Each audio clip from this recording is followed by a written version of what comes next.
There was a point in my life when I did not believe in myself in any area of my life. I didn't believe I was deserving of the goals and the aspirations that I had for myself. I didn't believe that I deserved to be this content creator, this author, this writer, this speaker, this individual who is making an impact in the world in a certain way. I didn't believe I was capable of it. I mean, sure, I saw other people doing it. I saw people doing it at scale, at the biggest stages in the world, and writing these books that would touch millions of peoples across the planet. And I believe that it was for them and not for me. I believe that I was not worthy. I was not adequate. I was not good enough as I was.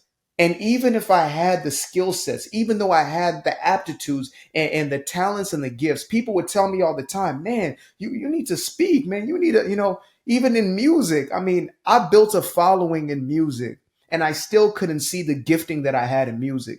And people were telling me how incredible they believed I was, but I couldn't see it myself.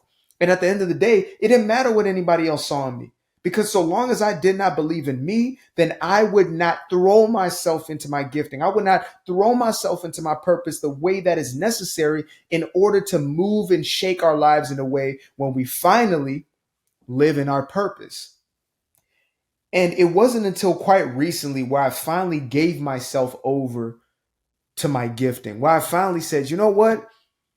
I'm not just going to dibble and dabble in this YouTube thing, right? Just throw a couple things out there and hopefully something happens. I said, no, I'm going to exercise my gift. I'm going to use my talent, my capabilities. I'm going to put myself out there continuously. Day after day, I'm going to deliver a message to the people. Whether somebody's listening or not, I'm going to continue to build this out because I know that I'm worthy. And that transition didn't happen overnight, but it happened over a series of nights. And it happened when I finally made the decision that I was going to get rid of those old belief systems that had been indoctrinated and conditioned and programmed into me. The belief systems that I was not worthy and I was not adequate and I was not good enough. All these beliefs were implanted. All of them were brought into existence the moment that I came into existence. As soon as I was pushed out the canal and, appeared into this life form, there were programs that were being conditioned into me, belief systems that were being indoctrinated, right? There were messages that were being repeated over and over until I accepted them.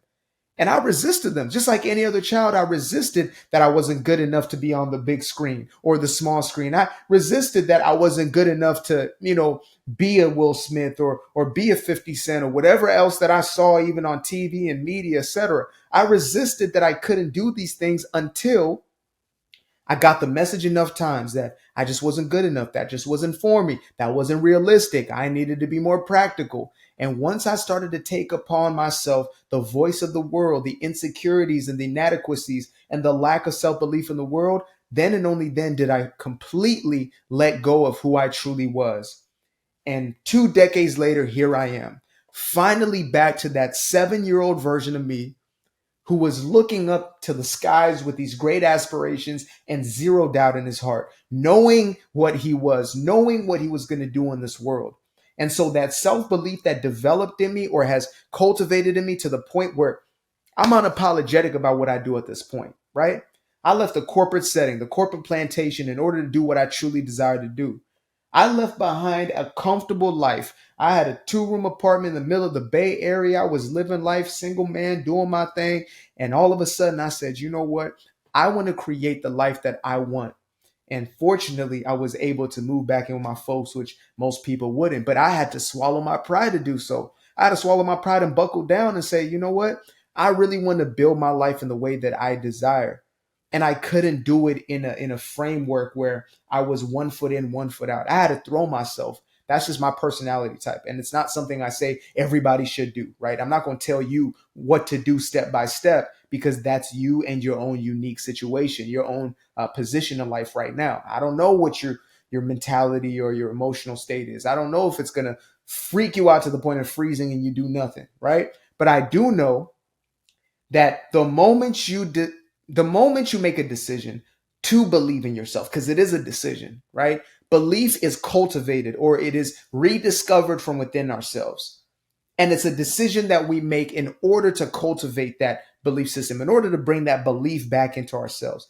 Once we make that decision, then and only then will we see this transition in our lives. And most people think, you know, blowing up or getting some sort of metrics of success comes down to time invested, work input, right? Work ethic, etc. And yes, there's going to be time. Yes, there's going to be seemingly work that has to be done. But these aren't the factors that are the end all be all, and they're not the most important factors. Because as far as universal law is concerned, it starts within ourselves, within our level of consciousness. If you don't have a success consciousness, you're not going to draw success upon you. If you believe that you're a failure, that you're not good enough, that nobody will listen, then sure enough, you will continue to manifest exactly that. Because there's somebody somewhere else who is posting a video every single day, and that person is getting crickets. Nobody's listening to them at all. And there's another person who's posting maybe one video a week, one video a month, and that person is getting millions of people. And it has nothing to do with the quality or the quantity. It has nothing to do with anything besides that person's level of consciousness, their belief system. Do they believe that they are worthy to be heard? Do they believe that they have a gift in them that is deserving to be exposed to the rest of the world? Do they believe they have something for the world? And that's the place we have to find ourselves. We have to cultivate that within ourselves. We have to reemerge that aspect of ourselves that was stripped away from us when we were, wee little children, probably infants. You started getting this messaging fast. And sometimes we had well-intended parents. Sometimes we had people who genuinely loved us or did their best to love us. Maybe didn't have the capacity to love in the way that, we deserve to be loved, but they did their best to love us and they did their best to pour into us, but they just simply did not have it in them. And you can't expect somebody who does not have something to give you something they don't have, right? If you ask me right now for a red crayon, I can't give you a red crayon because I don't have a red crayon. I can give you a black pen. I can give you a marker. I can give you a red marker. I got that. So the people in our lives could not give us belief in our own purpose, in our own vision, in our own gifting, our talents, our passions, because they didn't have it within themselves. Unless you're raised in a household with an individual who, let's say, completely embodied their authentic true self, and they did so within the things in their life, as far as maybe they're a painter, maybe they're a scientist, and they pursued that life in a genuine and real way. I'm not talking about the person who's a songwriter and became a singing teacher. That's no insult to a singing teacher. Some people, that's their passion, their deepest yearning and desire is to teach music. But if you're a songwriter and you hid behind teaching songwriting or teaching music, you still didn't live yourself authentically. You're still hiding behind the thing that you really want to do. I had to realize that, right? I was creating courses and I was trying to be a coach and do all these sort of things because I thought that was the end all be all, when in truth, this is what I wanted to do. I wanted to communicate it this way. I wanted to write the books, Doing Me Guilt Free, shameless plug, first published book. That's what I wanted to do. I wanted to write the screenplays, be on the big screen and the small screen. I was looking to create the music, which, had been something that was in my life since I was 13 years old. I wanted to do things that I was not willing to see myself in, though they came so easy to me, though they were my true natural giftings, though everybody else around me knew that they were my gifts, I still couldn't see it within myself. And I'm finally at a place where I've realized that my decision was the only thing holding me apart from truly embodying this, right? It was only me and me. Nobody else outside of me could do it for me. Yes, they could pour into me in ways where, I could start seeing myself in a different way, or I could start being influenced in certain ways. But nobody could inject that self-belief into me to say, I am him. I am meant to do this. I am the one called to this thing that I desire to do. That's between you and you, me and me. And so again, in order to cultivate this deep level and true level of self-belief, we have to get to a place where we're willing to part ways with belief systems, those old programs, the conditioning that's been manufactured into us. The stories that we tell ourselves about ourselves mean everything. The way in which we see ourselves. Make sure to watch the video I created on your self-image or your self-concept creates your reality. I have 2 videos on self-concept. One which is your self-concept, one which is your self-image, creates your reality. Why did I create 2 videos? Because it matters that much. And I'll probably make 2 more and 20 more and 100 more, just so y'all get the point that how you see yourself is going to manifest as your life experience. How I see myself It was only when I started seeing myself as a person who was, a YouTuber and a content creator, when I saw myself embodying that role, it happened lightning speed. All of a sudden, I had created channels in the past and tried to do things and, was moving slowly.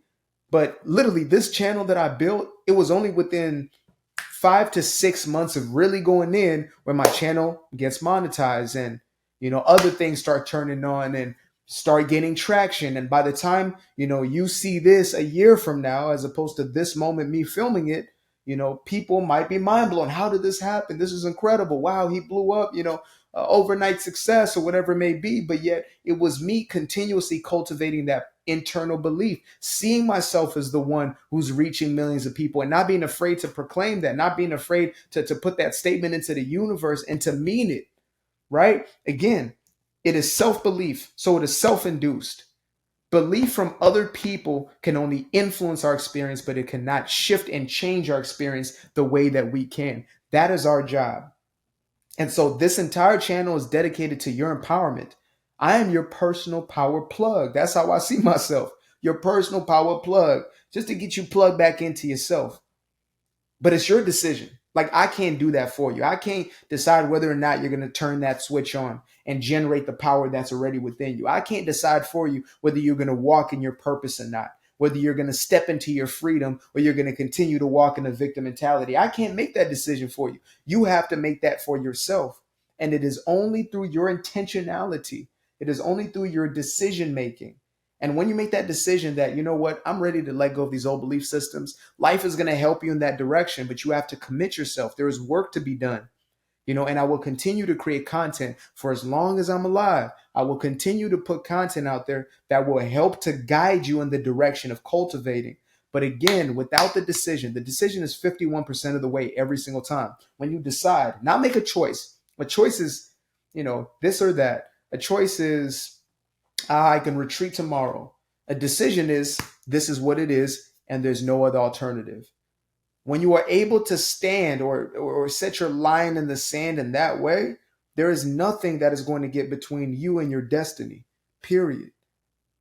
So if you are in this place right now, I just want to know, what's your story? Where you at right now? Right? Share amongst one another. Like, this is where I am. This is what I'm dealing with. I'm lacking belief. I'm building my belief system. Empower one another. We are here to pour into one another, to empower one another, to continuously be reminders that we are here to live a life that embodies the true power and potential, the potency of what we are as human beings. We're not just human beings. We are human beings. We are the power source. We are connected to source. We are one with source. We are the image and likeness of the creator that has brought us into this life experience. And when we start to live as that, life will be exactly what it was always meant to be, which is yours.